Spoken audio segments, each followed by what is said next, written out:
नाही एक मिनिट चांगलं एक ऐसा हे होतं. आज पुढे आलाय पुष्कळ. सारिखे पूर्ण वैराग्य ज्याचे कवी वाल्मिका सारिका मान्य ऐसा नमस्कार माझा सद्गुरु रामदासा सह्याद्रीचा विकार विलसे मांदार शुद्धापरी नामे सज्जन स्वरूपे वसविला श्री उर्वशी श्रेष्ठी साकेताधिपती कपी भगवती हे देव जाचे श्री तेथे जागृत रामदास विलसे यो याचना उत्तरी. आज आपली 16व्या दशकाला सुरुवात आहे आणि 16व्या दशकात पुन्हा सगळ्याची स्तवनं केलेत समर्थांनी. जसं राजबोधाला सुरुवात झाल्यावर पहिला दशक स्तवनाचा होता तसं आता 16वा दशक पण स्तवनाचा आहे. फक्त आत्ता त्यांनी स्तवन करताना पहिलं सूर्याचं स्तवन केलं आहे. समर्थ सूर्याचे उपासक होते. सूर्याची उपासना करायचे, सूर्यनमस्कार स्वतः घालायचे, महंतांना त्यांच्या शिष्याला घालायला लावायचे. आणि दुसरं म्हणजे वडिलांचं नाव सूर्याची पंत, सूर्याची उपासना पण करायचे, वडिलांचं नाव पण सूर्याची पंत होतं. आणि मुख्य म्हणजे त्यांचं कुळ जे होतं ते सूर्याचं नव्हतं म्हणून नावसुद्धा दशकाचं दिलं आहे ना ते सप्तसप्ती असं दिलं आहे. त्या सप्तसप्तीचा अर्थ सूर्य आणि त्या सूर्याचं स्तवन पहिलं केलं आहे. त्याशिवाय सगळ्या पृथ्वी आप तेज वायू या 4 पंचमहाभूतातल्या 4 महाभूतांचं स्तवन केलं आहे. वाल्मिकींचं स्तवन केलं आहे. आता खरं वाल्मिकींची कथा सगळ्यांना माहिती आहे. वाल्मिकींचा उल्लेख रामायणात नाही असं लोक अहमहमीकेने सांगतात की ही कथा तुमची काल्पनिक आहे, असं असणं शक्य नाही. कारण वाल्मिकी रामायणात त्यांचा उल्लेखच नाही. पण वाल्मिकी रामायणच जर वाल्मिकींनी लिहिलं आहे त्यावेळेला स्वतःचं नाव असं लिहिण्याची पद्धतच होती. आता लोकांना असं वाटतं स्वाभाविक आहे कारण सारोळी जरी केली तरी आपलं नाव आणि माझ्या नावासकट पाठवायला हरकत नाही अशी खाली सूचना. तेव्हा अशा जगामध्ये आपण वावरतो तेव्हा आपल्याला असं वाटतं की असं कसं वाल्मिकीने नाव नको तर आपल्याला लिहायला कुठेच उल्लेख केला नाही. तर त्या उल्लेखावरून वाल्मिकांची कथा घडलीच नाही असं म्हणण्याचं काही कारण नाही आहे. तर त्याचाही उल्लेख समर्थांनी वाल्मिकी स्तवन करताना त्यांचं जे मत आहे तो त्यांनी दिला आहे. त्याखेरीज आता म्हणजे सूर्याचं स्तवन झालं, वाल्मिकीचं स्तवन झालं, पंचमहाभूतातलं आकाश सोडून उरलेल्या 4 महाभूतांचं स्तवन झालं आणि उरलेले जे 4 समास आहेत त्याच्यामध्ये पुन्हा मात्र आत्म्याचं विवरण समर्थांनी केलं आहे की ज्याचा सगळा जो काही गीता, दासबोध, ज्ञानेश्वरी सगळ्या ग्रंथांचा जो उल्लेख आहे की सगळीकडे ईश्वर आहे ह्याची आपल्याला अनुभूती येणं, असं आपल्याला वाटणं, असं आपण समजणं. कारण ती जाणवण्याची गोष्ट आहे. ती काही गोष्ट अशी आपण नेहमी म्हणतोच की एवढे वर्ष अभ्यास केला ना की कळेल की भगवंतच सगळीकडे आहे असं तर काही नाही आहे. त्यामुळे ही केव्हा गोष्ट कळेल, कदाचित तत्काळ होईल, कदाचित वेळ लागेल, असा सगळा विचार लक्षात घेऊन हा दशक समर्थांनी लिहिला आहे. आज आपण फक्त वाल्मिकींच्या स्तवनाचा विचार करणार आहोत. बहुसंख्य मंडळी अशी असतात की आपले जे काही पूर्वजन्म झालेले आहेत यापूर्वी जे काही आपल्याला माहिती नाही आहेत पण जे की त्यावेळेला आपला पापपुण्य जे काही झालेलं आहे ते आणि आत्ता जे की आपल्या या जन्मामध्ये चांगले वाईट संस्कार आपल्यावर होतात त्यावरून त्याच्यासाठी आपण असे जखडलेले आहोत. आपण नेहमी म्हणतो की आपण कोण करणार, आत्ताच आपला विषय झाला, गोंधळला जायचं आहे, महाराजांनी बोलावलं पाहिजे असं आपण म्हणतो. तर याचा अर्थ काय की आपण कितीही जरी काही ठरवलं तरी आपल्या चांगल्या वाईट गोष्टी आपल्या जीवनात घडणाऱ्या ह्या आपल्या पूर्वजन्मांवर अनेक जन्म जे झाले त्यातल्या पापपुण्यावर आणि आत्ताच्या पापपुण्यावर किंवा चांगल्या वाईट आपल्या कर्मांवर अवलंबून असतात असं आपण म्हणतो. पण तरीसुद्धा आपल्या हृदयामध्ये ईश्वर आहे, त्या ईश्वराच्या निवासाची प्रेरणा थोडीशी आपल्याला जाणवत असते की एखादं चांगलं काम केलं की आपल्या मनात येतं की हे माझं नाही आहे, ईश्वराने मला प्रेरणा दिली असं करायची म्हणून मी केलं असं आपण म्हणतो. तर तेही आपल्याला जाणवतं. हे जसं जाणवतं की आपण कोणी करणारे नाही आहोत, करता करविता तो आहे, आपल्याकडून करवून घेतो आहे अशी एक कल्पना आपली पक्की दृढ झालेली असते. आम्ही आता अशा वयाला आलेलो आहोत की याबद्दल आपल्या मनात काही जराही साशंकता राहिलेली नाही की आपण कितीही जरी ठरवलं तरी जे घडायचं असतं ते ईश्वराची योजना असेल त्याप्रमाणे घडतं असं आपण पाहतो. पण असं जरी सगळं असलं तरी देखील काही वेळेला असं होतं की आपल्या या देहाच्या आणि आपल्या देहाच्या संदर्भात असणाऱ्या आपल्या सगळ्या भोवतालच्या म्हणजे आपले मुलं बाळं नाते घरदार आपलं आपलं जे काही आपण केलेलं आहे ते या सगळ्यांच्या मध्ये आपण अडकतो आणि ह्याला समर्थाने अज्ञान शब्द वापरला आहे. आता ही गोष्ट खरीच आहे, अडकतोच आणि ते काही चुकीचं आहे असं पण आपल्याला वाटत नाही. आपण म्हणतोच म्हणजे स्वाभाविक आहे की अगं मला जायला मिळाली घरात नातू आहे ना असं आपण म्हणतो. त्याची चूक नाही आहे ना, आपल्याला बरोबर तेही माझं कामच आहे असं आपण म्हणतो. पण समर्थ असं म्हणतात की ह्याच्याच आपण आहारी गेलो तर मात्र ते अज्ञान आहे. हे सगळं कर्तव्यबुद्धीने जे करायला हवं ते करायचंच आहे. म्हणजे मी गमतीनं म्हणते की अगदी लग्न झालेला मुलगा घरात आहे, सुनबाईच्या आधी तो ऑफिसमधनं येतो, त्यामुळे थांबावं लागतं. त्याला नको का चहा द्यायला खायला द्यायला. आता एवढा मोठा 40शीचा मुलगा तुला कशा थांबायला ठेव ना घरात करून आणि जा ना तुझ्या कामाला. बरं तू काय अशी काय किती पार्टीला जात नाही आहेस, तू पण काहीतरी चांगल्या कार्यक्रमाला धार्मिक आध्यात्मिक कार्यक्रमाला जातेस ना. मग तिथे जे काही अडकणं आहे ना आपलं ते चुकीच्या जागी अडकणं आहे आणि त्याला आपण समर्थ जे अज्ञान म्हणतात ना ते आपण अर्थ त्याचा लावायचा की मी चुकीचं जेव्हा काही करत असते मग ते आपलं काही कर्तव्य ह्या सदरात म्हणत नाही. ठीक आहे, खायला करून ठेवलं, चहा करून ठेवलं, आल्यावर घे सांगणं, लिहून ठेवलं. आता फोन झाले, पूर्वी आम्ही लिहून ठेवायचं की हे असं ठेवलं आहे आणि मग त्यांनी घ्यावं ना, त्यात आपण अडकू नये. म्हणजे अज्ञान कशाला म्हटलं तर कर्तव्य करायला अज्ञान नाही म्हटलं. गोंदवलेकर महाराजांनी एका वृद्ध महिलेला सांगितली, म्हणाली मला अगदी कृष्णाची पूजा करायची असते हो, आंघोळ घालायची असते हो त्याला, पण मला वेळच मिळत नाही. मग ते महाराजांनी तिला सांगितलं होतं, अरे घरात नातू आहे ना, नातवंडाला आंघोळ घाल की झाली कृष्णाला घालून. तर असं आहे की ते करायला सांगतातच आपल्याला संत. कर्तव्य कर्म बाजूला करून घराकडे दुर्लक्ष करून आपल्या माणसांकडे दुर्लक्ष करून आपल्याला काही हे सगळं करायला सांगत नाही आहे. पण तरी देखील आपण जे अडकणं म्हणतो ना ते अडकणं जे असतं ते मात्र आपलं अज्ञान आहे असं ते आपल्याला आठवण करून देत आहेत. आणि या अशा अज्ञानातून आपण काहीतरी आपल्याला मिळावं यासाठी अहोरात्र धडपड करतो, काही मिळत नाही.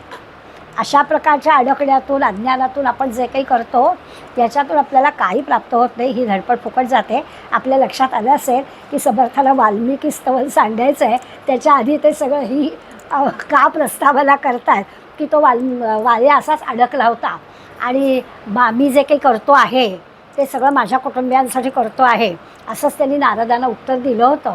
आणि त्यामुळे ते आपल्याला सांगतात की असं वाल्यासारखं अडकू नका, जे काही कर्तव्य कर्म करायचं ते जरूर करा, परंतु नाहीतर वाल्यासारखी अवस्था होईल. पण पुढे आपल्याला समर्थ असं सांगणार आहे की 2 प्रकारची मंडळी असतात. हा वाल्या जरी झाला ना म्हणजे अडकणारा जरी झाला ना आपल्याला लगेच एक आधार मिळतो बरं का, की आपण जरी असं करत असलो तरी आपलं काही अगदी नुकसान फार होणार आहे असं नाही. त्याची जी काही म्हणजे त्याला जे काही प्रायश्चित्त हवं वाटतं किंवा त्याची चूक त्याच्या लक्षात येते ती अशी काही असते की तो परत मागे वळून पाहत नाही. त्या वाल्यालाच हे जमलं, नारदांनी सांगितलं. आणि वर्षोनिवर्ष भोवताली मुंग्यांचं वारूळ तयार होईपर्यंत रामनाम त्यांनी घेतलं. हे कुणाला जमू शकतं? तर असं ज्याला पूर्णपणानं विरक्ती येते ना की अरे कुटुंबातली कोणी माणसं मी जे काही पापाचरण करतो आहे म्हणजे अशा लोकांना मारून संपत्ती गोळा करतो आहे हे त्यांच्यासाठी करतो आहे, माझ्यासाठी काहीच करत नव्हतं.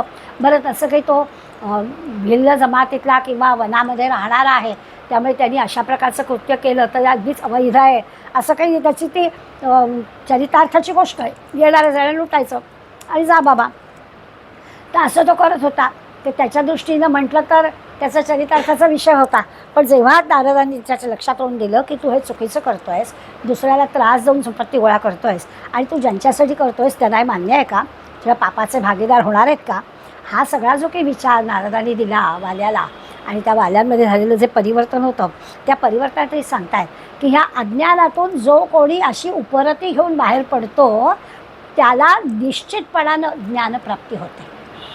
म्हणजे आपल्याला असं वाटतं की अरे बापरे आता हा वाल्याचा वाल्मिकी शक्य आहे का, तर असं नाही. त्याच्यात त्यांनी सांगितलं आहे की हे सगळं माझं म्हणणारे अडकणारी जी मंडळी आहेत त्यांना जर खऱ्या अर्थाने त्याच्यातून बाहेर पडण्याची संधी मिळाली आणि खरी उपरती झाली की आपली चूक झाली आहे आणि हे जर लक्षात आलं तर त्यांच्याकडून अशी कृती होऊ शकते आणि ज्याला आपण आपल्या भाषेत ट्रिमेंडस बदल म्हणतो तसा बदल त्याच्यामध्ये होतो असं त्यांनी आपल्याला सांगितलं. आता त्याच्यासाठी योग्य व्यक्तीची गाठ मात्र पडावी लागते, काहीतरी संधी अशी सुवर्ण संधी ज्याला म्हणतो अशी प्राप्त व्हावी लागते, तर आपल्या जीवनामध्ये बदल होतो वाल्याचा झाला. असं हे वाल्मिकी स्तवनाचा विषय समर्थांनी या समासात मांडला आहे. खरं तर कथा आपल्याला सगळ्यांना माहिती आहे, त्या कथेमध्ये काही आपल्याला फार मोठं बघायचं आहे अशातला काही भाग नाही. पण पहिल्या ओव्या 6-7 ओव्यांमध्ये समर्थांनी आपल्याला ही जी काही म्हणजे काय झालं, शतकोटी रामायणाची रचना त्यांनी कशी केली, त्या रचनेप्रमाणे रामरायाचं जीवन घडेल, म्हणजे आधी कथा लिहिली आणि मग रामाचं जीवन घडेल असं जे काही सांगितलं, तसं उदाहरण जगात दुसरं कुठेच नाही आहे असं समर्थ आपल्याला पहिल्या सुरुवातीलाच, समासाच्या सुरुवातीलाच सांगून टाकतात की ही अगदी जगामध्ये घडलेली पहिलीच गोष्ट आहे. पूर्वी घडली नाही, पुन्हा घडणार नाही, की आधीच वाल्मिकींनी रामाचं चरित्र लिहिलं आहे आणि तसंच्या तसं पुढे घडलं आहे. इतकं घडलं आहे की हा वाल्मिकींची रामकथा ऐकून शंकरसुद्धा प्रसन्न झाले. या शंकरांनी सगळ्या गोष्टीत म्हणजे विष त्यांनी घेतलं. आपल्याला सगळ्यांना आता माहिती आहे 14 जी रत्न निघाली, त्या 14 रत्नांमधलं जे विष होतं ते कोण घेणार, म्हणून शंकरांनी स्वतः घेतलं. आणि त्या शंकराला जो त्या विषाचा दाह व्हायला लागला, तो दाह काही केल्या त्याचा कमी होईना. आणि मग त्यावेळेला विविध केले त्यांनी. आपल्याला सगळं माहिती आहे, तो साप काय थंड नाग त्याच्या गळ्याभोवती आहे, गंगा त्याच्या डोक्यावर आहे, सगळ्या गोष्टी शंकरांनी करून पाहिल्या, परंतु तो दाह काही शांत होईना. रामनाम घेतलं मात्र त्याचा दाह शांत झाला. त्याचाही पहिला उल्लेख पहिल्या 6 ओव्यातच समर्थांनी केला आहे. हे असं वाल्मिकींच्या काव्यप्रतिभेची कल्पना किंवा त्याचा उपयोग झालेला शंकराचा अनुभव, हे सगळं पाहिलं की आपल्याला असं वाटतं की त्याला कवीश्वर का म्हटलं ते कळेल. त्याला कवीश्वर म्हटलं, कवींचा पण तो ईश्वर आहे असं म्हटलं आहे. तर पहिल्या 6 ओवीतच वाल्मिकींचं मोठेपण समर्थांनी सांगून टाकलं. पुढल्या 7, 8, 9, 10 या 4 ओव्यांमध्ये त्यांनी नामाचं महत्त्व आपल्याला सांगितलं की वाल्मिकी तरले कसे, तर नामामुळे तरले. इतकं पापाचरण केलं होतं अगोदर, पण त्या सगळ्या पापांचं म्हणजे पूर्व आयुष्यामध्ये सगळीच्या सगळी दुष्टकर्म केलेली आहेत. अशी दुष्टकर्म करूनसुद्धा दृढनिश्चयानं त्यांनी नामाचा जप केला, सतत केला आणि त्यामुळे त्यांना पुण्य सगळं ते पाप धुवून निघालं. ह्याच जन्मामध्ये केलं, म्हणजे पूर्वजन्मातलं पण नाही, याच जन्मामध्ये पूर्वायुष्यात म्हणूया, पूर्वायुष्यात केलेलं पाप सगळंच्या सगळं धुवून निघालं. याची कधी खात्री नामामुळे हे झालं असं आपल्याला ते देतात. आपण पाहणार आहोत आजच्या समासामध्ये सगळ्या संतांनी नामाचं महत्त्व आपल्याला सांगितलं. त्याच्यात एकवाक्यता आहे. संत वेगवेगळ्या काळात असले, वेगवेगळ्या जातीत असले, तरी सांगणं त्यांचं एकच असतं असा अनुभव आपल्याला येतो. नामाबद्दल सगळ्या संतांचं एकमत आहे.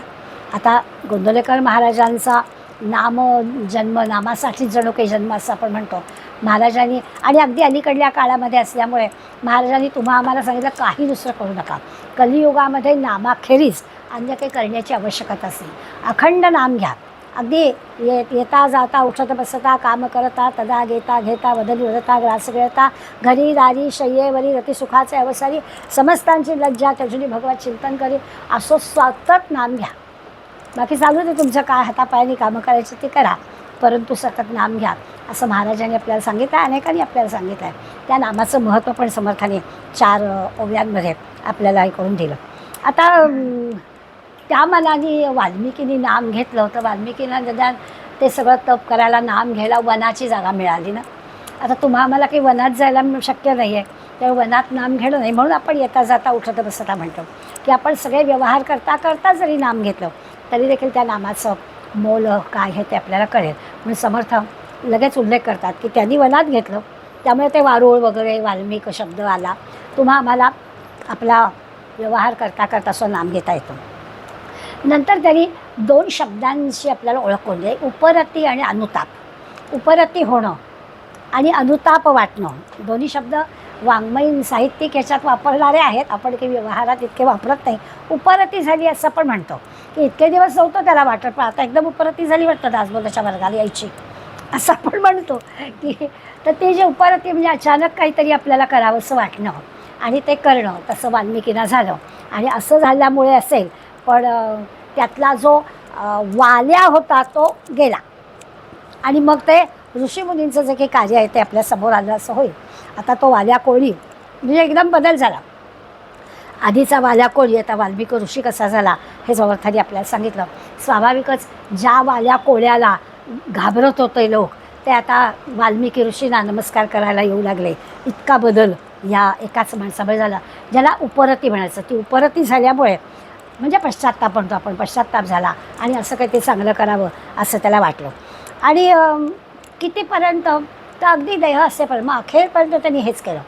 म्हणजे मुंग्यांचं वारूळ झालं त्याच्यानंतर मग तो देह सगळा संपून गेला, तोपर्यंत नामस्मरण वाल्मिकी करत होते किंवा वाल्या करत होता असं आहे. स्वाभाविकच आहे की आपण म्हणतो की पुन्हा जन्म चांगला येईल. वाल्याच्या उदाहरणामुळे याच जन्मामध्ये त्याचं भलं झालं. जितका दुष्ट होता तितकाच ऋषींमध्ये त्याचं परिवर्तन झालं. त्यामुळे आपल्याला पश्चात्ताप झाल्यावर माणसामध्ये काय बदल होऊ शकतो हे त्यांनी आपल्याला सांगितलं.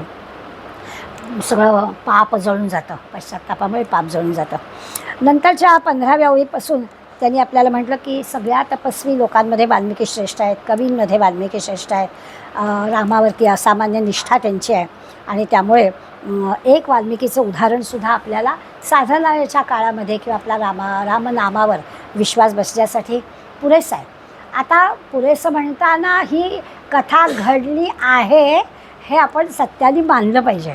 आपला जेव्हा असं निष्ठा किंवा हे पक्की खात्री नसते ना, तेव्हा आपण म्हटलं हे असं झालं असेल याच्या कशावरून, स्वाभाविकच आहे. आणि म्हणून ते आपल्याला सांगतात की निष्ठा व्हायला हवी असेल तर हे सत्य आहे हे आधी माना. आणि त्याचं कारण हे आहे की रामायणात त्याचा उल्लेख नाही याचा अर्थ वाल्मिकी कथा घडलीच नाही असं मानायचं काही कारण नाही आहे. त्यामुळे खरोखरच नाम घेणारे वाल्मिकी धन्य होत. त्यांना नमस्कार समर्थांनी पण केला आहे. वाल्मिकींमुळे आपल्याला ही रामकथा मिळाली, नाहीतर मग ही रामकथा आपल्याला कोण सांगणार होतं असं म्हणून त्यांनी हे केलं आहे.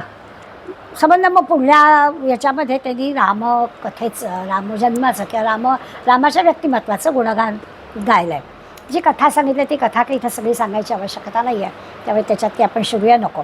असा हा सगळा समासाचा तसा म्हटला तर अगदी सोपा वाटणारा, वाल्मिकींचं मोठेपण, नामाचं मोठेपण, की हा समास खरं म्हणजे संपला. पण आता एवढ्या या संपण्यावरून होणार नाही. समर्थांनी अनेक ठिकाणी आपल्याला या रामनामाबद्दल किंवा वाल्मिकींबद्दल उल्लेख केलेला आठवतो. जसं मनाच्या श्लोकांमध्ये आपल्याला दिसेल, हरिनाम नेमस्त पाषाण तारी. काय काय घडू शकतं नामाने, तर आपल्याला सगळ्यांना माहिती आहे की दगडसुद्धा म्हणे तरले. आणि आता तर विज्ञानाने किंवा यांनी आता सिद्ध करून दाखवलं आहे की अशा प्रकारचे तरंगणारे दगड होते किंवा अशा प्रकारची शक्ती होती की ते दगड शोधून त्यांनी काढले.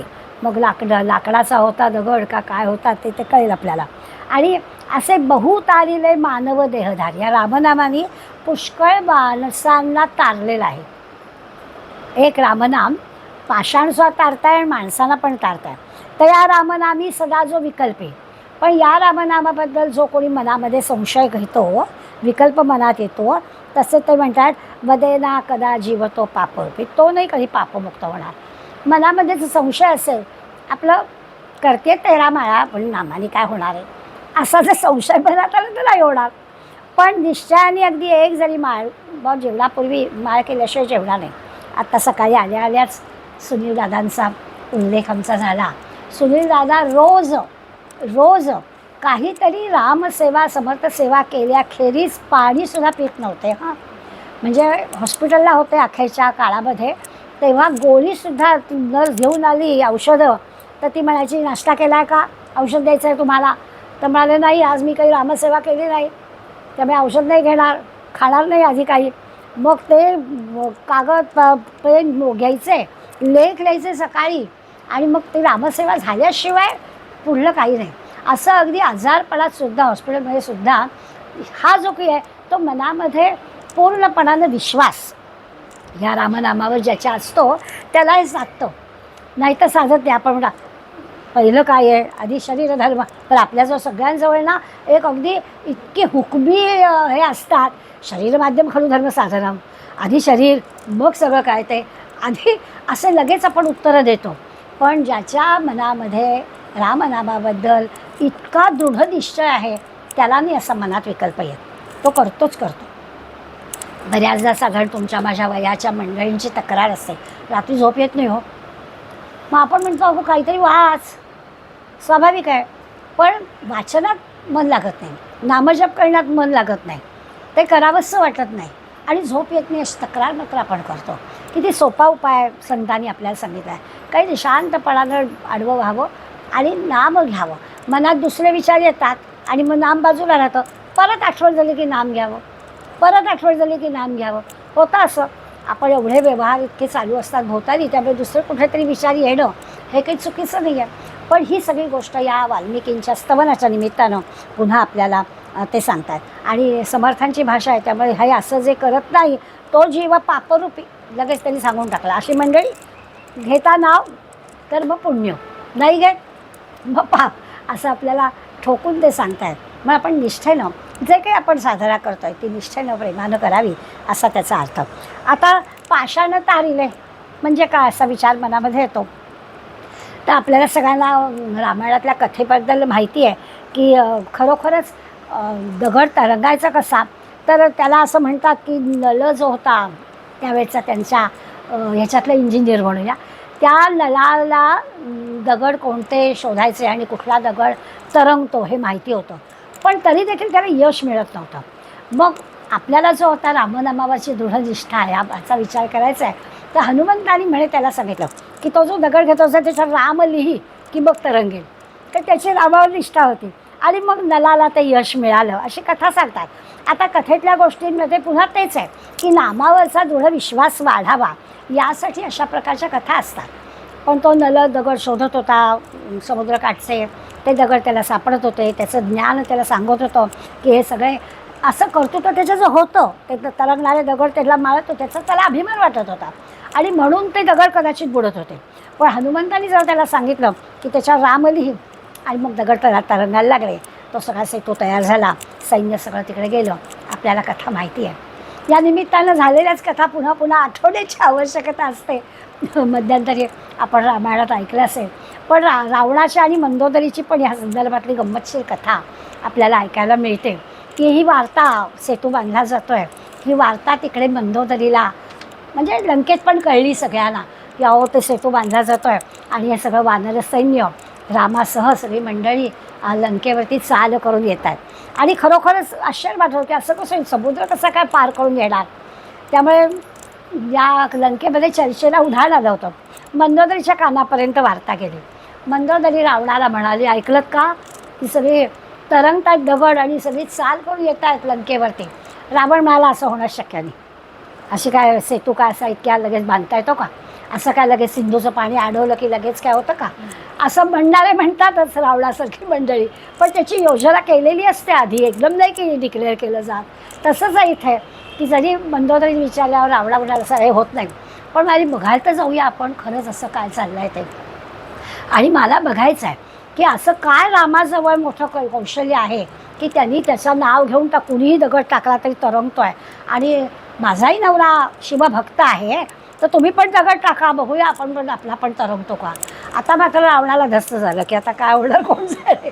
आणि म्हणून रावण आणि मंदोदरी त्यातल्या त्यात थोडंसं काळोख पडल्यावर किंवा आपली फजिती लोकांनी बघू नये म्हणून रावण मंदोदरीला घेऊन समुद्रकिनारी आला आणि मंदोदरी मागेच लागली की तुम्ही पण दगड टाका. तर मग रावणाने एक भला मोठा दगड घेतला आणि टाकला पाण्यामध्ये, तरंगला. मग आता हुश्य झाला, बरं झालं. मंदोदरीला अतिशय आनंद झाला. म्हणाली आपला पण नवरा रामासारखाच कर्तृत्वाने एवढा शिवभक्त आहे, त्यांनी पण टाकले दगड तरंगला, याचं काय मोठं आलं आहे. असं मंदोदरीला खरोखरच आनंद झाला. दोघंजणं राजवाड्यात परत यायला निघाले. रावण मात्र एकदम गप्प झाला. तेव्हा मंदोदरी म्हणाली, अहो मी एवढी आनंदात आहे, तुम्हाला काय झालं, तुम्ही बोलत का नाही. तर रावण म्हणाला, मी तुझ्याशी खोटं कधी बोललो नाही आहे, मी सुद्धा रामाचं नाव घेऊनच दगड पाण्यात. तर गमतीचा भाग सोडून देऊया. पुन्हा तेच की अशा कथा जे कीर्तनकार, प्रवचनकार पुराणातलं सांगतात ना, त्याच्यामागे नामाची निष्ठा वाढावी अशा प्रकारचाच विचार असतो. अगदी इकडे सुद्धा रामाच्या म्हणजे आपल्या भारताच्या बाजूला सुद्धा समुद्रकिनाऱ्यावर सगळी मंडळी सेतू बांधलेलं काम चालू होतं, वानरसेना काम करत होते आणि रामही किनाऱ्यावर बसलेले होते. राम पाहतायत, आपलं नाव घेऊन आपलं नाव लिहून दगड पाण्यात टाकतायत, ते तरंगतायत आणि पुढे पुढे मंडळी जात आहेत. रामानंही असं वाटलं म्हणून रामाने पण जवळचा दगड घेतला आणि पाण्यात टाकला आणि तो बुडला की हो. त्यामुळे राम म्हणाले, आता काय मी टाकतोय दगड, तू बुडतोय आणि यांचे मात्र तरंगतात. मागे हनुमंत उभा होता. हनुमंतानी पाहिलं आणि रामाच्या चेहऱ्यावरची नाराजी पण हनुमंतानी पाहिली. हनुमंतानी विचारलं, काय झालं? बघितलंच ना, म्हणाले काय झालं? मी दगड टाकला तो बुडाला आणि ही मंडळी दगड टाकतायत आणि तरंगतायत. हा काय प्रकार आहे? हनुमंत बुद्धिमत्तां वरिष्ठ आहे. हनुमंत रामाला म्हणाले, हो होणारच, तुमच्यापासून जो दूर गेला तो बुडलाच, तुम्ही ज्याला जवळ करणार तोच तरणार. तर अशा ज्या नामावरच्या निष्ठा वाढवणाऱ्या कथा असतात ना, त्याचा आपल्याला असा तरी उपयोग होतो की अरे आपली मनातली निष्ठा वाढते. अशा कथा घडल्या की नाही याच्यात जाण्याचं कारण नाही आहे, पण त्या कथांनी आपल्या मनामध्ये रामनामाबद्दलचं प्रेम दृढ होतं, एवढी मात्र गोष्ट खरी आहे. असं स्वतः बुडणारे, दुसऱ्याला बुडवणारे जे जड आहे, दगड आहे, ते सुद्धा तरले, असं समर्थ आपल्या मनाच्या श्लोकांमध्ये म्हणतात. हरी नाम नेमे नेमस्त पाषाण तारी. भगवंताचं, हरींचं नाम घेतलं, रामाचं नाव घेतलं तर जड असणारे, निर्बुद्ध असणारे, अविश्वास असणारे अशी मंडळी आहेत ते सुद्धा तरून जातात. काही वेगळं करावं लागतं. ते वाल्यासारखा दुष्ट जेव्हा तरला तर बाकीच्यांचं काय? तुम्ही आम्ही तर पुष्कळच म्हटलं तर विश्वास टाकणारे आहोत. त्यामुळे आपण म्हणू ती गोष्ट भगवंताच्या नामस्मरणानं केली तर ती नक्कीच चांगली होणार. आणि आपल्याकडे सगळ्यांना सवय आहे, आता आपल्या आधीच्या पिढीतल्या मामी आज आलेल्या आहेत, त्यामुळे साधा लाडू कमी आम्ही नेहमी म्हणते की आमच्या आईने लाडू करायला घेतले, रवा भाजायला घेतला की गणपती या गजानना चांगले होऊ देत रे.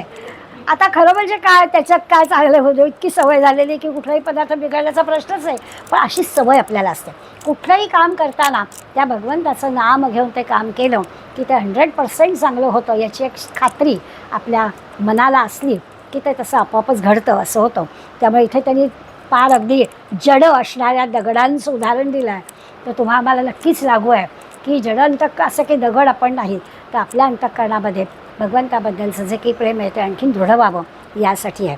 बहुतारीले मानव देहधारी म्हटलं आहे. मानव देह धारण करणाऱ्या अनेकांना या नामाने तारलेलं आहे असं समर्थ आपल्याला सांगतात. बरं, नुसतं मानव नाही म्हटलं, मानव देहधारी असं म्हटलं. आता मानव देहधारी म्हटलं म्हणजे काय आहे, तर सगळ्यांमध्ये चैतन्य आहे ना, जीवसृष्टीमध्ये सगळीकडे हे आहे. तर त्या सगळ्यांना नामाचं मोल नाही कळलेलं.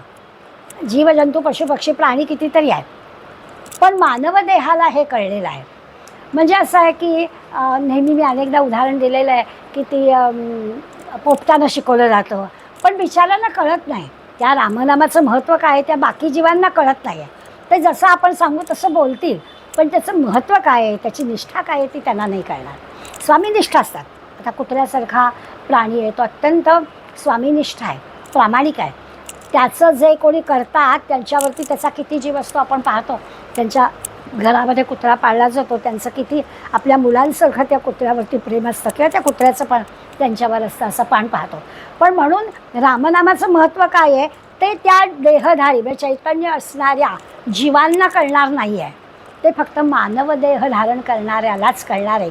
म्हणून तारीरे मानव देहधारी असं म्हटलं आहे की मानव देह धारण करणाऱ्यालाच हे नामाचं बोल कळेल, बाकीच्यांना कळणार नाही. त्यांना भगवंतांनी दिलेल्या ज्या गोष्टी आहेत त्याचा ते उपयोग करते.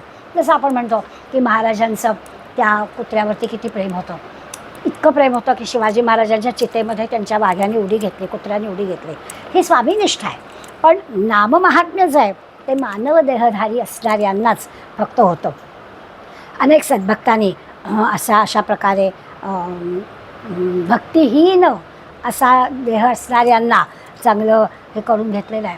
अशा उदाहरणं आपल्याला वाचायला मिळतात. आता याचा अर्थ असा आहे की नामस्मरणाने मानव देह धारण करण्याचा निश्चितपणे उद्धार होईल असं समर्थांना खात्रीपूर्वक आपल्याला सुचवायचं आहे. म्हणून ते आपल्याला ह्या अशा पद्धतीने सांगतात की आपल्याला दुसरा उपाय नाही आहे, हेच आपल्याला करायचं आहे असा त्याचा अर्थ आहे. म्हणजे मानव देहधारी माणसानं त्याचं मागणं कसं ठेवावं याच्यासाठी ते आपल्याला सांगतात की कितीही जरी पातकी असला, कितीही जरी दुष्ट असला तरी देखील तो नाम घेत असेल तर त्याच्या सगळ्या पातकातून त्याचं पूर्णपणानं उद्धार होईल असं वाल्मिकीचं उदाहरण देऊन त्यांनी आपल्याला पटवलेलं आहे. मी काय वाल्मिकीच्या कथेत शिरत नाही, आपल्याला सगळ्यांना ती कथा माहिती आहे. त्यामुळे तो वाल्या कसा आधी होता आणि काय ते 7 रांजण भरेपर्यंत त्यांनी किती लोकांना मारलं आणि ते दगड मोजले तर कळे लाखो लोकांना त्यांनी मारलं, तरी देखील त्याचा उद्धार झाला. आता ह्या कथेचा असा आहे की इतकं दुष्ट, इतकं हिंसक आपण सामान्य कोणी माणूस नसतो. त्यामुळे नामाने उद्धरून आपण जाऊ ह्याच्यामधली शंका मानण्याचं काही कारण नाही. आता एवढं सगळं सांगून नामाबद्दल संशय येण्याचं काही कारण नाही आहे. ह्या कथेचं किंवा वाल्याचं उदाहरण दिल्यानंतर आपल्या मनामध्ये शंका नाही आहे. पण तरीसुद्धा शंका जर कुठे बारीकशी असली तर तीसुद्धा इतरांची उदाहरणं देऊन जावी, याच्यासाठी आपण लक्षात घेऊया की निरनिराळ्या संत मंडळींनी ह्या नामाचं मोल आपल्याला काय सांगितलं आहे. निवृत्तीनाथ जे आहेत ते म्हणतात, नामाचे नि बळे तरी जे संसार. आपल्याला प्रपंच संसार हा जो आहे तो आपला प्रेमाचा आहे, आपण मुद्दामून तो तयार केला आहे. आपल्या घरातल्या मुलाच्या मुलीच्या विवाहाला उशीर होत असला की आपल्याला बेचैनी येते किंवा कधी होणार, कारण आपल्याला त्या संसारामध्ये जायचं, अडकणं वगैरे असं नाहीच आहे. संसार व्हायलाच पाहिजे असंच आपला विचार असतो. त्यामुळे या संसारामध्ये कोण तारेल आपल्याला. नामाचे बळे तरी जे संसार, असं निवृत्तीनाथ आपल्याला म्हणतात. ज्ञानेश्वरांच्या अनंत ओव्या आहेत. नामे तुटे देहबुद्धी, नामे चुके अधोगती. सगळी जे काही आपला मार्ग बदलून जाईल, अधोगतीला जात असलो तर नामामुळे तो मार्ग, चुकीच्या मार्गावर आपण दुरुस्त चांगल्या मार्गावर येऊ. आपली जी देहबुद्धी आहे ती देहबुद्धीसुद्धा हळूहळू कमी होईल. एक नाम घेण्याचे फायदे, जसं आपल्याकडे 72 रोगांवर बिब्बा हे औषध आहे, तसं सगळ्या रोगांवर, सगळ्या अडचणींवर नाम हे एकच औषध आहे. काही घ्यायला ना, नाम हेच औषध आणि राम हाच डॉक्टर असं समजायचं. म्हणजे मग त्या रामनामाकडे आपले जाते. असं सगळ्या संतांनी आपल्याला सांगितलं आहे. एकनाथ म्हणतात, कलियुगी हेची सार नामस्मरावे निरंतर. कलियुगामध्ये दुसरं काही करू नये, सतत नाम घ्यावं. अनंत अभंग आहेत. भावार्थ रामायणामध्ये नामाचं महात्म्य नाथांनी कितीतरी ठिकाणी सांगितलं आहे. तुकारामाने नामसंकीर्तन साधन पै सोपे, जळतील पापे जन्मांतरीची. जसं समर्थाने सांगितलं तशा त्याच अर्थाने सांगितलं, जन्मजन्मांतरीची पापं तुमची नाहीशी होतील. ही रामनाम नौका भवसागरी तराया, असं रामकृष्ण परमहंसांनी पण आपल्याला सांगितलं. विवेकानंद तर म्हणतात की नामाने आपली तिसरी शक्ती जागृत होते. म्हणजे आपल्या मुखातून येणारा शब्द सत्य होतो. आपण एखादं काम करायला घेतलं ते सक्सेसफुल होतं. होईल की नाही आपल्याला भीती असते ना, होईल की नाही वगैरे, तर काही नाही, नाम घ्यायचं आणि कामाला लागायचं की ते काम पूर्ण होतं अशी खात्री स्वामीजी आपल्याला देतात. त्याला म्हणतात ते तिसरी शक्ती प्राप्त होते, किंवा ज्याला आपण वाचासिद्धी म्हणतो तशी वाचासिद्धी प्राप्त होते. आपण म्हणू ते काम होतं. समर्थांनी तर नाममहात्म्यावर सगळा समासच लिहिला आहे. रघुनाथ स्मरोनी कार्य करावे, ते तत्काळची सिद्धी पावे, करता राम हे असावे अभ्यंतरी. समर्थांचं खात्रीपूर्वक सांगणं आहे की आपण करतो असं म्हणायचं आहे. मी करता ऐसे म्हणसी तेणे तू कष्टी होसी, राम करता म्हणता पावसी यशक्यती प्राप. मी करता ऐसे म्हणता काहीच घडेना सर्वथा, प्रचित पारसी तरी आता शीघ्रची पाय. किती किती रामनामाचं महत्त्व सांगणाऱ्या ओव्या एका पटवाडीत समर्थांनी लिहिल्या. त्यामुळे समर्थांना तर पक्क माहिती होतं. त्या 12 वर्षाच्या मुलाला असं गोदावरी काठी रामनाम घेतलेलं बघून तत्कालीन समाजसुद्धा आश्चर्य व्यक्त करतच होता की खरोखरच आहे. आपल्या घरातल्या 12 वर्षाच्या वयाला, आम्ही आत्ता शिवठारे शिबिराला गेलो होतो, शिबिरातले असेच होती 12-14 वर्षाचीच मुलं होती. तर आमच्या बैठकीत चाललं होतं, आपण एक मुलांना माळ करायला लावूया. बहुसंख्य हे काय मुलं माळ करणार, स्वाभाविकच आहे. कारण स्थिर बसणं हे 12-14 वयोगटातल्या मुलांचं लक्षणच नाही आहे. आम्हाला सुद्धा नाही बसता येत, तर त्या मुलांकडनं काय अपेक्षा करणार. पण तरीसुद्धा स्थानाचं थोडंसं एक वेगळं दडपण असतं. खरोखरच मुलं छान बसत होती. कल्याण मंडपामध्ये डोळे मिटायला सांगितले. आपण जसं ओंकारापूर्वी सगळं सांगतो तसं सांगायचं आणि एक बाळ शांतपणे करायचं. मी सांगणार, तुम्ही म्हणणार.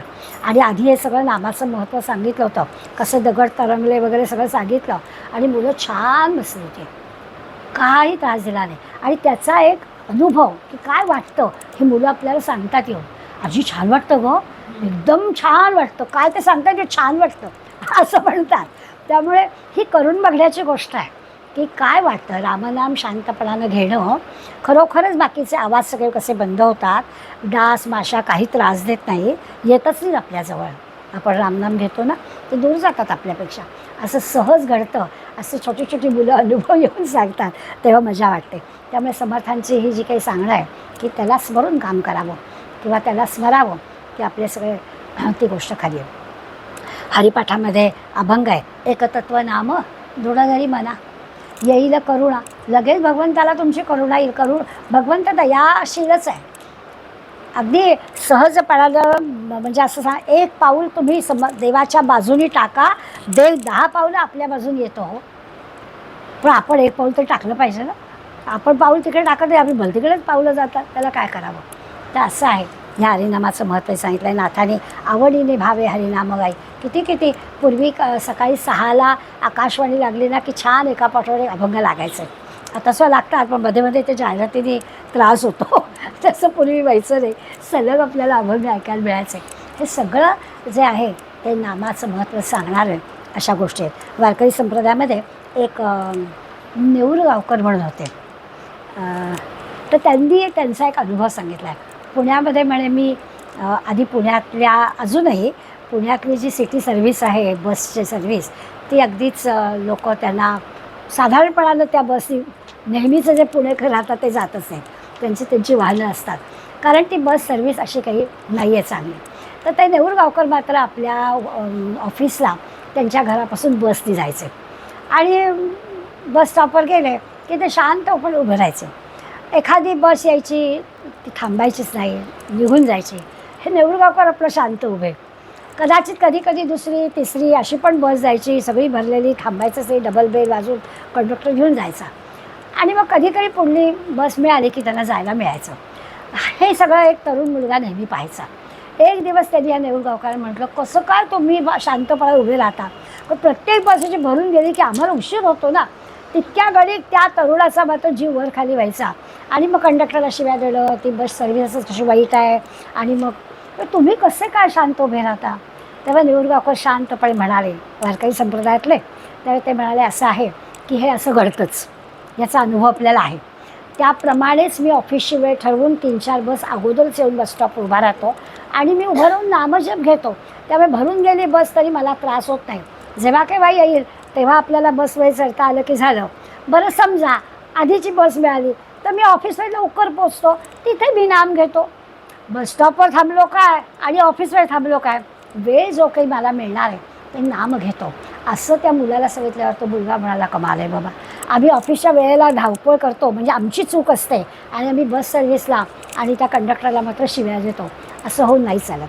त्या अशा छोट्या मोठ्या गोष्टींमधून आपल्याला कळतं की नामासाठी काय आपल्याला हीच जागा पाहिजे, अशीच वेळ पाहिजे, माळच हातात घेतली पाहिजे, असं काहीच नसतं. महाराजांनी तर सांगितलं की माळ घेतली पाहिजे आणि माळ सोडली पाहिजे.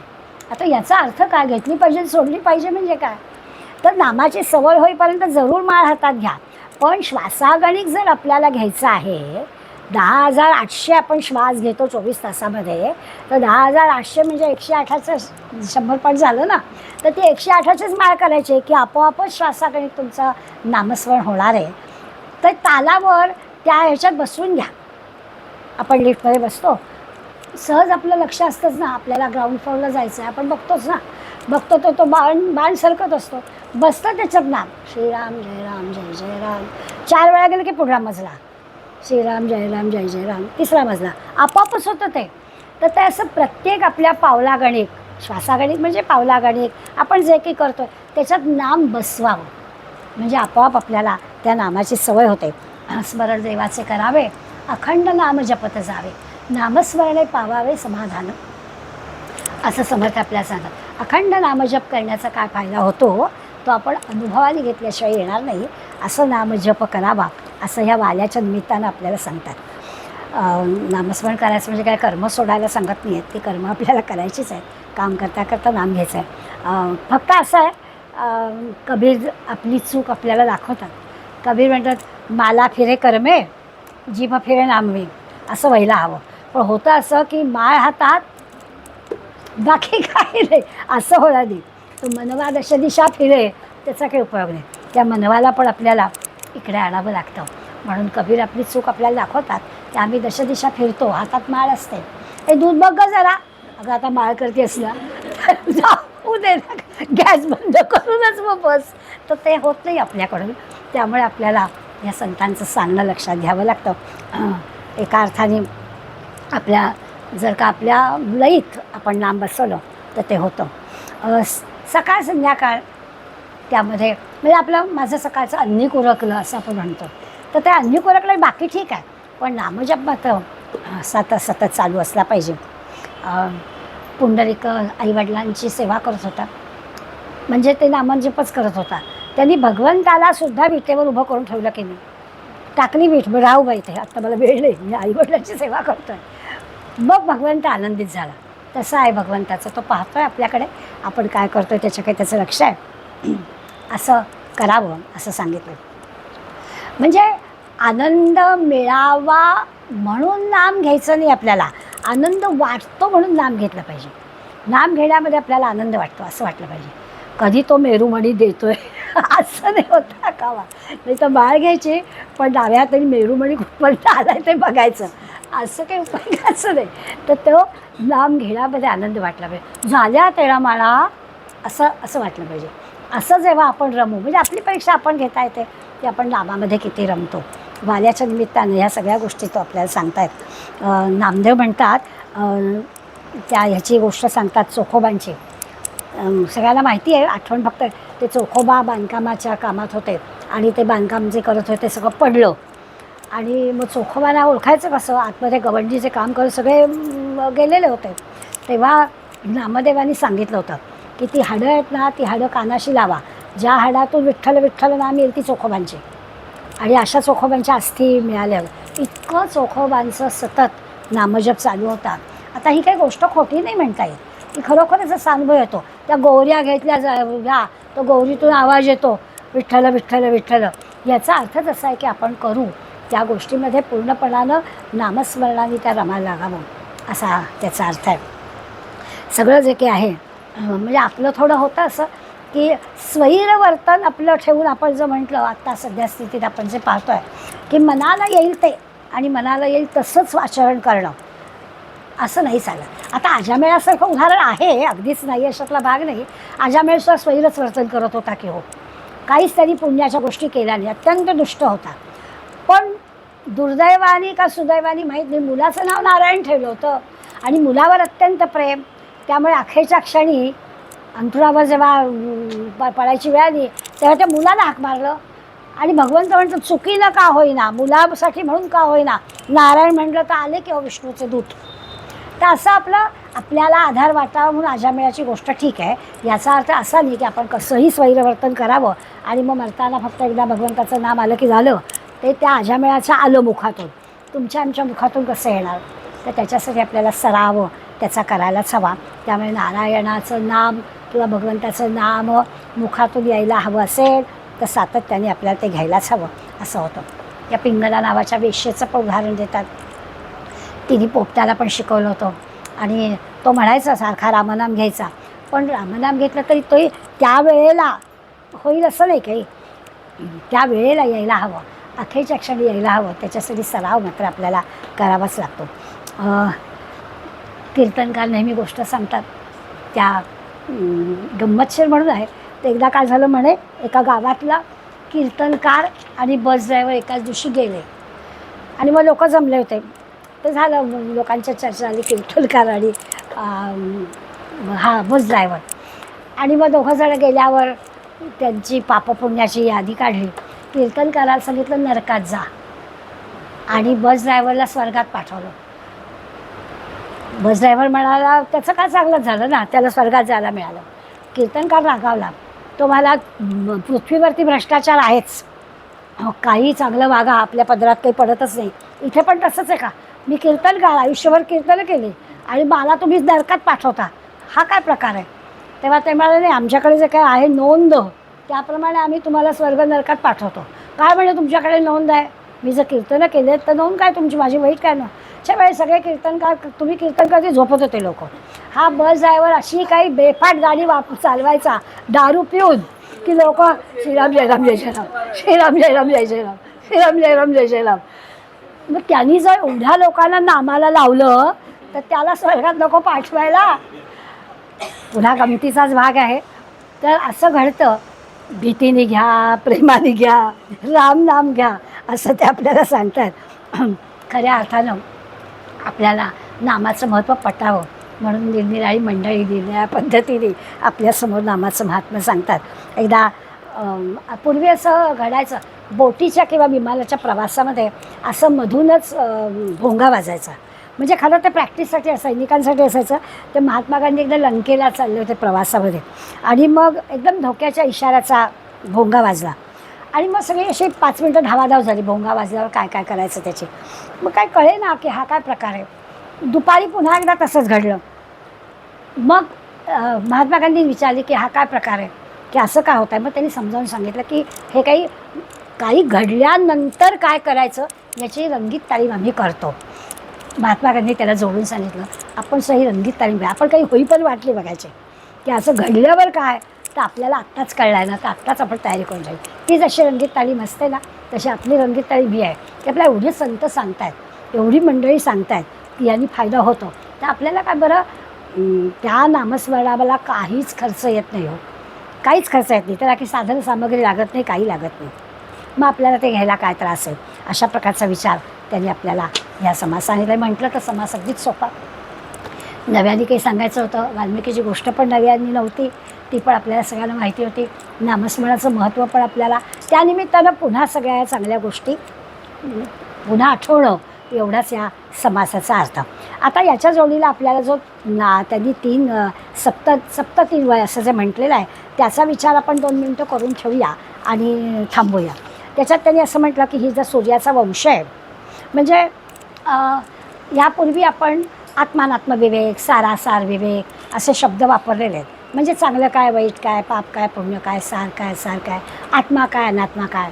अगदी अजून पुढे जायचं तर आत्मज्ञान म्हणजे काय आणि साधं आपण इन्फॉर्मेशन ज्याला म्हणतो ते ज्ञान म्हणजे काय, हे सगळं आता आपल्याला कळलेलं आहे. हे सगळं जर कळलं तर याचा अर्थ असा आहे की हे कळणं म्हणजे आपण आत्तापर्यंत काय पाहत होतो की आपल्याला कळायला म्हणजे सार काय, तर आपली जी काही उपास्य देवता आहे त्याच्याबद्दल ऐकणं, वाचणं असं सगळं करणं म्हणजे आपल्याला दोनातला फरक कळतो की हे न करणं म्हणजे अनात्मा आणि हे करणं म्हणजे आत्मा, की हे करणं चांगलं, हे करणं वाईट असा फरक आपल्याला कळतो. तर हे जे समास त्यांनी पहिल्या सुरुवातीला दिले स्तवनाचे म्हणून, त्याच्यामुळे त्यांनी ह्या सगळ्या गोष्टी पहिल्या दिल्या की हे सगळं असंच आहे. म्हणजे वाल्मिकी स्तवन केलं की सूर्य केलं किंवा मगाशी म्हटलं तसं 4 महाभूतं सांगितली. पण ह्या सगळ्यापेक्षा सुद्धा म्हणजे आता किती नामं महात्म्य सांगितलं, वाल्याची गोष्ट सांगितली, तरी आपल्याला नंतरचे जे 4 समास आहेत ते अंतरात्म्याचे सांगितलेले आहेत. त्या अंतरात्म्याकडे आपल्याला जायचं आहे. म्हणजे हे असार आहे असा अर्थ नाही, पण सगुणाचे आधारे जसं म्हणतो तसं या आधाराने आपल्याला या अंतरात्म्याकडे जायचं आहे. अंतरात्मा हे आपलं खरं मूळ स्वरूप आहे, ज्याला स्वरूप म्हणतो ते आहे. आणि जसं पिंडामधलं हा जो स्वरूप आहे तसं या विश्वामधलं पण स्वरूप आहे. त्या दोन्हीला आपल्याला ओळखायचं आहे.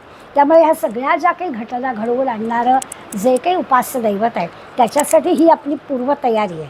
नाम घेणं किंवा वाण्याची कथा आपल्या पुन्हा ऐकायला लावणं, समर्थ का पुन्हा ही ऐकायला लावत आहेत, तर ही आपली पूर्वतयारी आहे.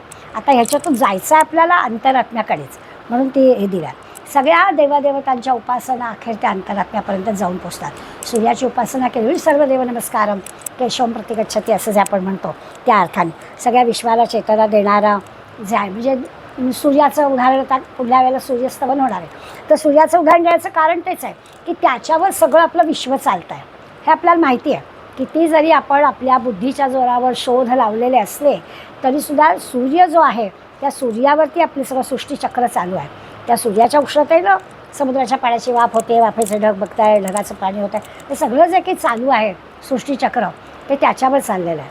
नाहीतर मग जरा पाऊस कमी झाला, जास्ती झाला, लवकर झाला, उशिरा झाला की आपण शेतकरी लोक हळहळ व्यक्त करतात की आता काय होणार पिकाचं असं म्हणतात, कारण त्याच्यावरती सगळं अवलंबून आहे. आपण काही माणसाने किती उड्या मारल्या तरी ते करता येत नाही. त्यामुळे असं याच्यासाठी म्हणून ह्या उपासनेला ही एक त्यांनी सुरुवात म्हणून दाखवली. नाम घ्या, सूर्याचं स्तवन करा, ह्या सगळ्या पंचमहाभूतांमध्ये ह्या सगळ्या गोष्टीवर आपण कसे अवलंबून आहे ते आपल्याला सांगितलं.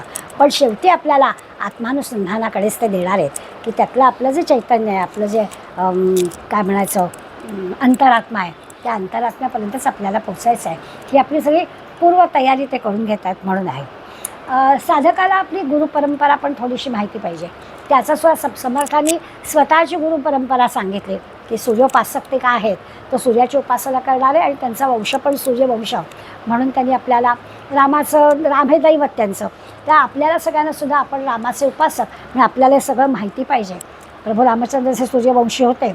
अग्नीची पूजा समर्थ करायचे, रोजचं सकाळ संध्याकाळ सूर्याची पूजा करून हवन करायचे. त्याच्या मागचं कारण तेच आहे. आजसुद्धा आपल्याला सज्जनगडला त्यांच्या ज्या वस्तू ठेवलेल्या आहेत ना, त्या ठिकाणी शेजघरामध्ये समर्थ जे अग्नीची उपासना करायचे त्याचं कुंड बघायला मिळतं. म्हणजे इतक्या लहान मग अशी म्हणतात ना, सगळी 12व्या वर्षी ह्या सगळ्या गोष्टी ते करत होते.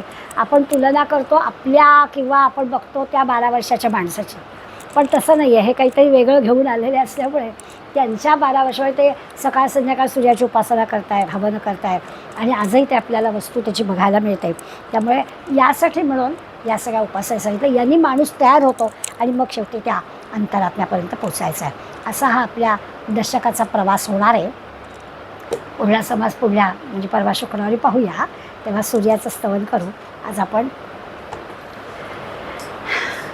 तव स्मरण संतत स्फुरणदाया मागणू त्वदीय गुणकीर्तन ध्वनिसुरम्य करणी पडू स्वदेश हित रक्षणाविणदुषी कथा नावडू तुझ्या समयी आमची कधी देश काळजी.